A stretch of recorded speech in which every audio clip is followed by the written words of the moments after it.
Imagine a disaster that strikes without warning, kills more people than major accidents or natural disasters, and yet completely slips under the radar until it is too late.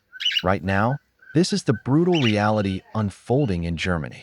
As extreme weather grips Europe, the numbers coming out of the nation's top public health authority are nothing short of terrifying.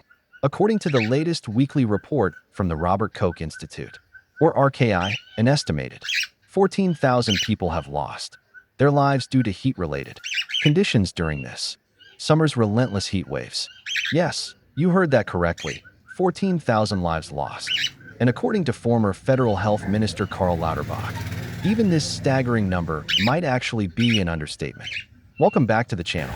Today, we are diving deep into the massive controversy trending across Germany right now, exploring why extreme heat is becoming the deadliest silent killer of our modern era, and what politicians are desperately trying to do about it. To understand the scale of this crisis, we have to look closely at how the data is gathered. The Robert Koch Institute monitors heat-related mortality closely through continuous weekly reports. Throughout the summer months, their newly released figures show a catastrophic spike, pushing the total estimated toll to roughly 14,000 fatalities. When people hear heat death, many automatically think of classic heat stroke, where someone collapses directly under a scorching sun. But medical experts point out a much more complex and hidden danger. Former Health Minister Karl Lauterbach, speaking in recent interviews, explained that the RKI follows a relatively conservative methodology. Very few people die strictly from a textbook heat stroke. Instead, extreme and prolonged heat places immense stress on the human body, triggering fatal medical events. It acts as a multiplier, worsening existing cardiovascular issues, respiratory problems, kidney disease, or transforming chronic conditions like atrial fibrillation into sudden, fatal strokes. Without the severe heat, many of these victims would still be alive today. This alarming trend has sparked a fierce political debate across Germany, pushing prominent figures like Karl Lauterbach back into the center of the media spotlight. Lauterbach has openly defended the RKI's tracking, noting that, while the methodology is sound for measuring relative changes, the actual human toll is likely even higher than the 14,000 reported. More importantly, Lauterbach is sounding the alarm that Germany is structurally unprepared for the future. He argues that climate change is making extreme heat waves a permanent, recurring threat that requires aggressive, systemic intervention. To combat these diplomatically, there is a growing push among senior officials to amend the German basic law, the country's constitution, to enshrine mandatory, federally funded climate adaptation and heat protection measures. Effective heat protection, from modernizing nursing homes and hospitals to installing public cooling centers and advanced warning systems, costs immense amounts of money.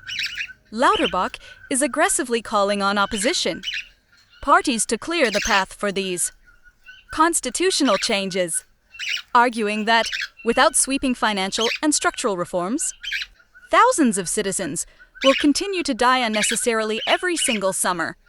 What is happening in Germany right now is not an isolated incident. It is a warning flare for industrialized nations worldwide. As global temperatures continue to break records year after year, public infrastructure built for past climates is failing our most vulnerable populations, especially the elderly and those with pre-existing health conditions. The debate over the 14,000 heat deaths is forcing Germany to redefine public health safety in the age of climate change. Will amending the constitution and pouring millions into nationwide heat protection plans be enough to save lives in the coming years? Or are we only seeing the tip of the iceberg? What are your thoughts on this trending crisis? Do you think governments are doing enough to protect citizens from extreme weather? Or is the response too little? Too late? Let me know your thoughts in the comments below. Don't forget to hit that subscribe button for more deep dives into the biggest international news stories. Thanks for watching and stay safe out there.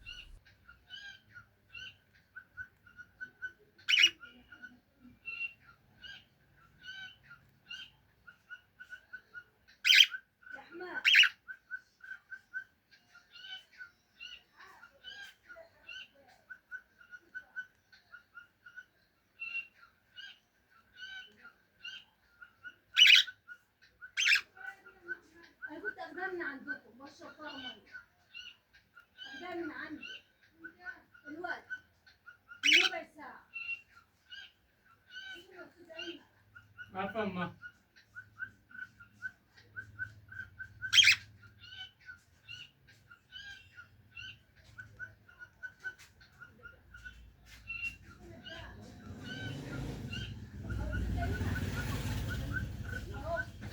ماشي.